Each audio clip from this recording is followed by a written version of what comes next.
Podcast Tênis Brasil com José Newton Dalcin.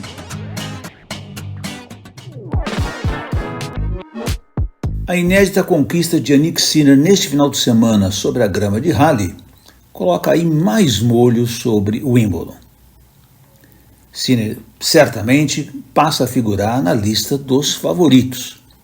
Pouquinho talvez atrás de Novak Djokovic, se é que o sérvio vai se recuperar a tempo e encarar a disputa do Grand Slam da grama, onde ele busca um histórico 8º título, e também ao lado de Carlos Alcaraz, o atual campeão, que não foi bem em Queens, perdeu logo na segunda partida, mas tem que ser considerado um grande nome para o torneio. Esses três, mais Alexander Zverev, foram confirmados hoje como os 4 primeiros cabeças de chave para o torneio. Zverev, todo mundo sabe, não é um grande favorito da grama, ele nunca ganhou sequer um torneio nesse piso, embora tenha chegado a algumas finais, mas é um jogador que vem crescendo ao longo da temporada, né? Sacando muito bem, subindo a rede com mais frequência e com mais qualidade. Quem sabe o Zverev, numa chave propícia, consiga ir mais longe lá em Wimbledon. Os cabeças sequenciais serão Daniil Medvedev, Andrei Rublev, Hubert Hurkacz e Casper Ruud. Desses 4 aí, você sabe muito bem que apenas o Hurkacz tem um título em grama, tem um desempenho mais favorável nesse piso difícil. Aliás, jogou muito bem também lá em Halle, fez uma final duríssima de 2 tiebreaks com o Sinner, enquanto os russos e mais o Ruud são quase coadjuvantes, apesar do Medvedev já ter feito uma semifinal lá no ano passado. Os cabeças 9 a 12, que são aqueles que enfrentam os 5 a 8 no eventual quartos de final, de Minaur, Dimitrov, Tsitsipas e Tommy Paul. Muito olho aberto em cima do Tommy Paul, que fez um excelente torneio em Queens, jogou muito bem, jogou bem atrás, sacou muito bem, foi muito firme para a rede, muita variação de jogada, se defendendo e se movimentando muito bem. Tommy Paul aí é um nome para a gente ficar muito de olho lá em Wimbledon. E os cabeças de 13 a 16, que são os que enfrentam 1 a 4 nas eventuais quartas de final, Taylor Fritz, Ben Shelton, Holger Rune e Hugo Humbert. Daí, claro, o Fritz é o jogador de maior respeito, tem 2 títulos na grama, inclusive, tem um jogo que pode jogar tanto atrás como na frente, saca bem, tem um jogo mais completo. O Ben Shelton é uma incógnita, né? Ele não consegue ainda ter regularidade, em canhoto, deveria até se dar bem na grama, mas não está conseguindo isso. O Rune continua na sua fase horrível, e o Humbert, o outro canhoto, que também pode aprontar qualquer coisa, mas também pode perder logo na primeira rodada, né? Então aí essa lista dos cabeças de chave definidas, claro, sempre com o senão em cima do Djokovic, que a gente não tem certeza se ele vai jogar ou não. Temos aí então um quadro já um tanto definido. Lembrando a todos vocês que o sorteio das chaves de Wimbledon acontece na sexta-feira, 10 da manhã, horário local, 4 horas a menos aqui no Brasil, 6 horas da manhã. O Wimbledon é o único slam que mantém aquela tradição, né, de fazer o sorteio das chaves na sexta-feira e não na quinta, como a maioria.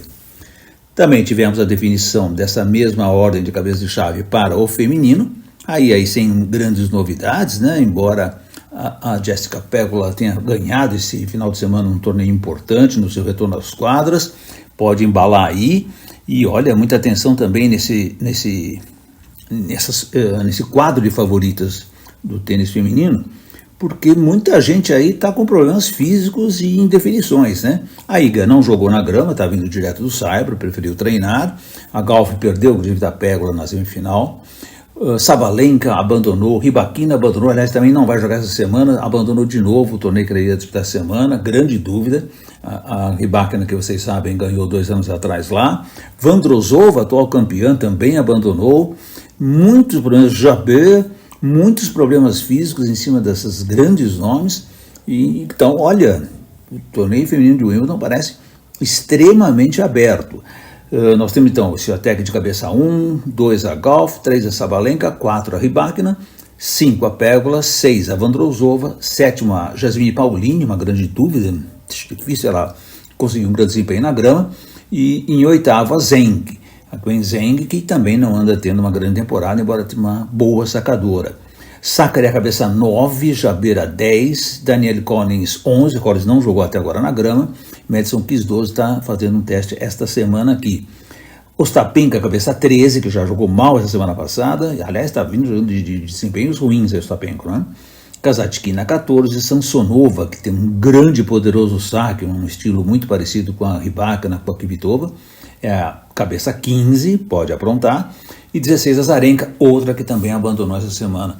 Então um quadro aí de 16 cabeças do feminino muito estranho, né? Quem sabe aí a Iga Świątek aproveite toda essa situação fora do comum e vá longe pela primeira vez lá em Wimbledon, ela que já ganhou o título juvenil do mais tradicional torneio de tênis do planeta.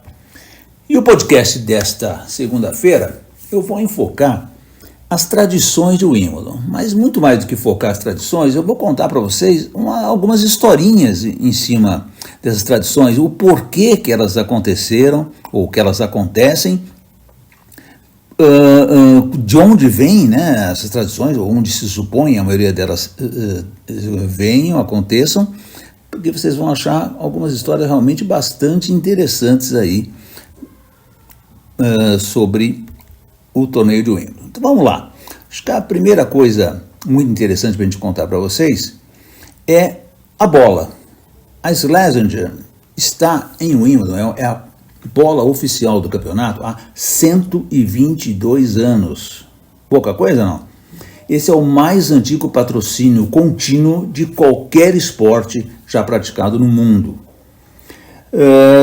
Também por isso mesmo, mas é uma daquelas raras marcas que vocês vão ver aparecerem nas quadras, né? O All England Club, que também é o único organizador de torneio, que é uma empresa, é um clube, uma empresa particular, não uma federação, no caso da Austrália, os Estados Unidos e Roland Garros são as federações locais. No caso de Wimbledon, o dono do torneio, o promotor do torneio, é um clube, né, o All England Club. E eles mantêm essa firmeza de não mostrar grandes publicidades no fundo das quadras, né, como qualquer outro torneio faz. Isso é uma norma que eles seguem. Então, algumas poucas marcas aparecem de uma forma meio discreta, a Schlesinger é uma delas, né? Nessas 2 semanas de chaves, e são muitas chaves disputadas, né? Simples, duplas, mistas, juvenil, cadeirantes, várias categorias de cadeirantes, o torneio de legendas, né? Os grandes nomes do passado, que aliás, vocês dão uma olhadinha lá no Tênis Brasil, está lá no ar, esse torneio de legendas de Wimbledon dá premiação, né? Ao contrário dos outros grandes Slam, que geralmente só pagam um cachê para o pessoal o mais antigo jogar, né? As grandes estrelas do passado. O Wimbledon dá premiação, né, em dinheiro, isso é interessante. Então, ao longo dessas 2 longas semanas, são consumidas 54 mil bolas, é uma média aí de 24 tubos por quadra por dia. E interessante vocês saberem que antes desses tubos serem levados à quadra, eles são mantidos refrigerados a exatamente 20 graus Celsius. Isso porque? Para que ele não perca pressão de forma alguma, né? E se você por acaso for ao Wimbledon, faça essa experiência que é muito legal, porque tem um quiosque bem atrás da quadra 14, e esse quiosque diariamente ele vende bolas usadas nos jogos. Algumas vêm com muito pouco uso, né? E você pega lá um último game ou 2 últimos games de uma partida em que mais saca do que qualquer outra coisa, então você vai ver uma bola muito pouco usada, e essas bolas são vendidas para o público como souvenir ou para o consumo, e toda a receita disso vai para o Wimbledon Foundation. Mas talvez a mais antiga tradição que todo mundo comenta em Wimbledon seja a questão do morango com chantilly. E vocês vão entender por que eu falei que ela é uma das mais antigas de todas as grandes tradições de Wimbledon. Porque estudiosos afirmam que a prática de se comer o morango com chantilly durante um torneio de uma prática esportiva, ela remonta a 1509. Olha que coisa muito antiga. Isso quando o rei Henrique VIII, que era um fanático pelo tênis, o tênis real da época, né, não é o tênis de hoje, é aquela versão mais antiga do tênis, jogada num corredor longo dentro dos palácios e tal, ele comandava muitas partidas no Palácio de Hampton, no famoso Palácio de Hampton, que, aliás, se vocês tiverem a oportunidade de visitar esse palácio nas cercanias de Londres, vocês vão ver que a quadra de tênis real ainda existe lá, inclusive está em uso ainda, né? E esses estudos indicaram que um dos seus auxiliares próximos, um rapaz chamado Thomas Wolsey, ele teria sugerido que durante as partidas se servissem morangos aos assistentes, ao público que iam lá, né? E por isso mesmo, com a primeira edição de Wimbledon, lá em 1877, né, aquele torneio inaugural que deu origem ao tênis competitivo como a gente conhece hoje, nesse primeiro torneio as frutas já foram servidas para o público, né? Hoje, no esquema atual, todos os morangos são coletados de fazendas pré-selecionadas nos campos ali ao redor de Londres, né? E elas são levadas diariamente ao clube para garantir o máximo de frescor possível. Se calcula que se consuma nessas 2 semanas 30 toneladas de morangos com 10 mil litros de creme. É uma loucura, né? E olha que o custo dessa delícia aí, só vem 4 moranguinhos por porção, com um pouco de creme, isso custa 4 libras esterlinas, né? Não é nada barato mesmo. Aliás, além do morango com chantilly, surgiu uma outra tradição, um pouco bem mais recente, né? Agora em Wimbledon, que ganhou o status de bebida do torneio, né? O que mais se vende hoje ali no torneio, que é o tal do PIM. Esse PIM se escreve com 2 M's, né? P-I-M-M. Esse PIM, ele é um coquetel com a base de gin misturado com limonada, menta e algumas frutas com morango e laranja, até que ele fica uma coloração muito bonita mesmo. Obviamente é servido gelado, por causa do verão que nem é tão grande assim lá em inglês. E desde 1971 foi criada essa bebida e aí ela ganhou o status de bebida oficial de Wimbledon. Então, além do morango com chantilly, se você estiver lá em Londres, conseguir os raríssimos ingressos para o Wimbledon, você vai lá e pode experimentar tanto o morango como o PIN. Por falar em entrar em Wimbledon em ingressos, olha, minha gente, não é nada fácil você conseguir o ingresso para o Wimbledon, né? Desde 1924, olha que quantão, então, portanto, aí exatamente 100 anos, que a gente começou o chamado ballot, ou seja, o sorteio para ingressos. Desde aquela época, a ideia foi tornar a venda de ingresso mais democrática possível e, portanto, abrir-se uma concorrência pública para que todo mundo, independente do seu status, do seu poder aquisitivo, pudesse comprar os ingressos. Então sempre foi feito um sorteio. Você se inscreve para participar dos ingressos, você se inscreve. Antigamente você tinha que mandar uma carta e dentro dessa carta você até já mandava o valor do ingresso, né? Era muito curioso. E se você não fosse sorteado, eles devolviam.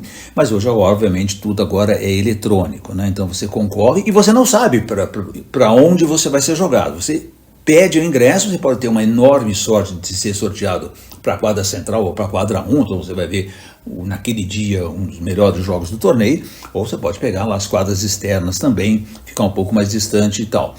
Mas tudo é totalmente sorteado, né?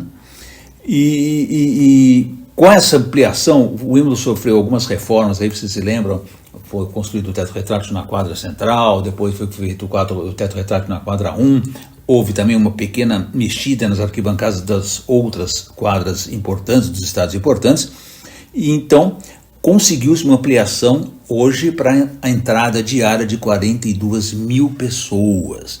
O ano passado, aliás, o Wimbledon bateu seu recorde absoluto de público de venda de ingressos com 534 mil ingressos vendidos, lembrando sempre que o Wimbledon passou a ter jogos no tal do Mid-Sunday, né, naquele domingo que divide as 2 primeiras semanas, durante um século, isso não era o do dia de descanso, tanto para os jogadores como para o piso, para a grama, mas a partir de 2022, justamente de olho na venda de ingressos, o All England Club acabou com essa norma e passou a fazer jogos também no domingo que divide as 2 semanas. E com isso, obviamente, conseguiu aí essa venda maior de ingressos e bateu esse recorde expressivo, né? Ao mesmo tempo em que existe o ballot para sortear os ingressos, acabou-se criando uma outra grande tradição em Wimbledon que vem desde 1927, olha que também coisa antiga, que é o tal do queue. O que é o queue, minha gente? Queue é uma autêntica fila de espera. A primeira vez que se viu essa fila de espera e ganhou esse nome, né, em Wimbledon foi em 1927, justamente porque 2.000 pessoas foram ao clube e tiveram que voltar para casa porque não tinha como entrar no torneio.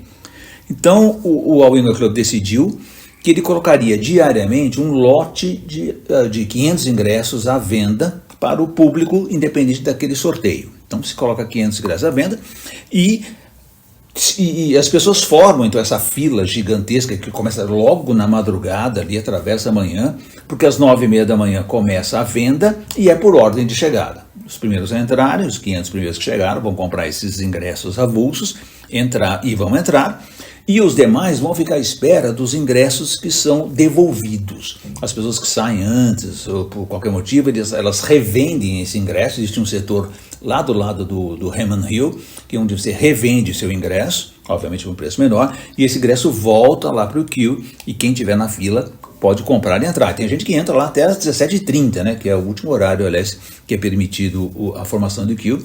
17h30 ainda, se for possível, nós estamos no meio da rodada, né, lá de Londres, você consegue, né? O curioso, que talvez pouca gente saiba, é que foi criado um código de conduta para quem entra nessa fila de espera. Esse código, que é um livrinho, ele tem 31 páginas. É brincadeira isso? Não é coisa de inglês, né? Coisa de britânico, aquela formalidade total. E ali tem todas as condutas que eles têm que tomar, todas as regras da espera, o que acontece, o que não acontece e tal. E veja, olha, é proibido fumar, quem estiver na fila, é proibido tomar bebida alcoólica, não pode ter, obviamente, algazarra, e quem compra comida via delivery, ela só é permitida a entrada dela até as 22 horas. Isso porque vocês sabem que o torneio de Wimbledon está dentro do bairro chamado Wimbledon, é por isso que ele tem esse nome, né, porque o bairro chama-se Wimbledon, e ali é uma zona residencial. Então, depois das 22 horas, existe esse silêncio absoluto, e então existe essa limitação de horário, né? E essas normas todas que eu estou contando para vocês, inclusive a segurança de todo mundo que fica a madrugada toda na fila, ela é garantida por um vasto grupo de seguranças que ficam vigiando o queue a madrugada toda, né? Muito bem, outra coisa que todo mundo sempre pergunta e sempre vem à dúvida é o fato de todos os tenistas terem que usar predominantemente a cor branca em suas roupas, em seu traje de jogo. Atualmente, apenas pequenos detalhes coloridos são permitidos e há 2 anos, em 2022, o clube baixou uma norma, atendendo um pedido das mulheres, para que elas pudessem usar um calção escuro por baixo, devido ao eventual período de menstruação que elas poderiam estar sofrendo, né? Mas existe também uma norma e que esse calção aí não pode ser mais comprido que a saia ou que o calção de jogo. Então ele tem que estar o mais escondido possível, né? E aí surgiu sempre houve uma controvérsia, uma discussão sobre qual teria sido o motivo dessa vestimenta branca, né? E até muitos comentários, até aqui próprio no Tênis Brasil, no blog ou nas notas, as pessoas comentando que isso seria, que o clube tinha motivações racistas, né? Vestia as pessoas de branco por motivos razões racistas. Mas estudos, inclusive estudos sérios, desenvolvidos inclusive pelo The Telegraph, que é o diário extremamente responsável e honesto da Inglaterra, eles mostraram que essa questão da roupa branca nas práticas esportivas, ela remonta à era vitoriana, que é justamente quando surgiu o tênis de campo, né, em 1874, aquela chamada era vitoriana, porque já se praticava muito cricket naquela época, né, o tênis veio até substituir o cricket, e eram esportes em que as pessoas praticavam com roupas pesadas, né? Os homens com vestimenta, calça comprida, camisa longa, camisa curta, mais uma camisa pesada, as mulheres jogavam de vestido, né? Eram roupas quase sociais que se jogavam. E ficava muito deselegante as manchas de suor que surgiam nas roupas em função dela estar praticando o exercício no verão londrino, que não é lá um grande verão, mas obviamente é mais quente que o normal. Então, em função dessas manchas de cor que eles consideravam deselegante, é que foi se aderindo à ideia de que todo mundo usasse branco, porque o branco fica menos visível a essas questões, né? E essa regra ela é levada muito a sério pelo clube, principalmente porque virou, né, uma grande atração do torneio, né? E olha só, Roger Federer, por exemplo, foi impedido de entrar na quadra em 2013 porque ele estava usando um tênis com um solado que era laranja. Nada disso, Sr. Roger Federer. Volte para o vestiário e troque o seu calçado, e foi o que ele teve que fazer, senão ele não ia entrar para jogar a partida, né? A Martina Navratilova, que é 9 vezes campeã de Wimbledon, né, um dos maiores nomes de todos os tempos do torneio, também foi impedida de entrar em quadra porque ela estava com uma saia azul, ou um tom mais azulado. Não era permitido, então a Martina também teve que voltar para trocar, né? E vocês conhecem o famosíssimo caso de André Agassi. O Agassi, quando ele começou, ele surgiu no circuito ali no final da década de 80, né, quando ele ganhou aqui no Brasil em 87, vocês lembram muito bem que ele era o garoto símbolo da Nike, e essa simbologia dele era o garoto rebelde com roupas extremamente coloridas. Isso foi um marco até, isso revolucionou muito o tênis, né? Só que em Wimbledon ele não poderia jogar desse jeito. O que aconteceu? O Agassi não disputou o Wimbledon entre 88 e 90, 88, 89 e 90, ele não jogou o Wimbledon porque ele se recusava a aderir à questão da roupa branca e abandonar a vestimenta colorida.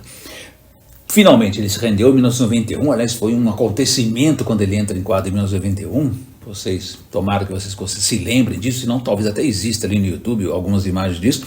Quando ele entra a primeira vez na quadra, em 91, que ele já era um tenista extremamente reconhecido, ele finalmente está totalmente de branco, e em 92, vocês sabem, ele acaba ganhando o Wimbledon do Ivan Izevich na final. Uma conquista realmente inacreditável. O Agassi que só ia para a rede para cumprimentar os seus amigos, os seus adversários, né?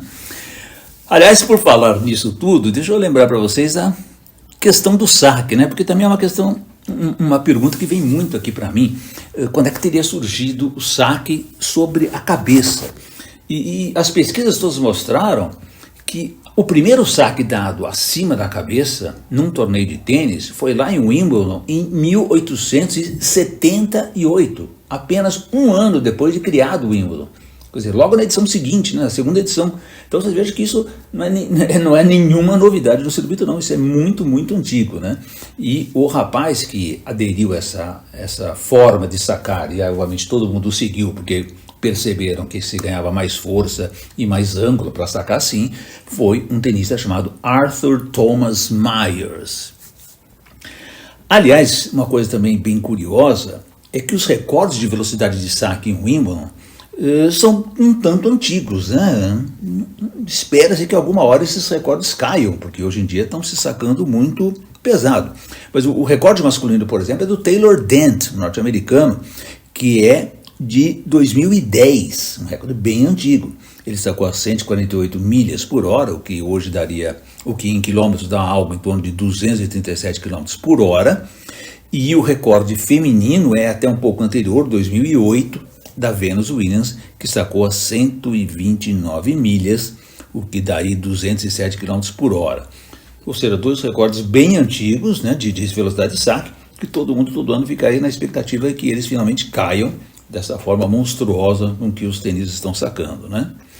E para fechar essa batelada de curiosidades aqui para vocês, eu vou recordar sempre que o Brasil tem um recorde que não é tão honroso assim em Wimbledon, mas é um recorde marcado em 1957, portanto, pouquinho anterior a Maristela Bueno, da carioca Maria Helena Amorim. A Maria Amorim jogava então seu primeiro Wimbledon, ela estava muito nervosa e ela cometeu 17 duplas faltas consecutivas na abertura do jogo. Esse jogo varia pela segunda rodada e era contra uma holandesa chamada Tung. A Amorim acabou até perdendo a partida, mas até não foi feio, né? 6-3, 4-6, 6-1. Só realmente ficou essa marca aí de 17 duplas faltas consecutivas. É isso aí, minha gente. Ficamos aqui neste podcast dessa semana com essas curiosidades de Wimbledon, relembrando a vocês, sorteio da chave sexta-feira, 10 da manhã em Londres, 6 da manhã aqui em Brasília. Muito importante acompanharmos todo o noticiário até lá, principalmente a questão se o Djokovic vai confirmar sua presença ou não, porque isso muda muita coisa, não só na formação da chave, mas em relação ao favoritismo de todo mundo ali. Ok? Grande abraço, grande semana para vocês. Segunda-feira que vem nos encontramos aqui no podcast de Tênis Brasil. Este foi o podcast Tênis Brasil com José Newton Dalcin.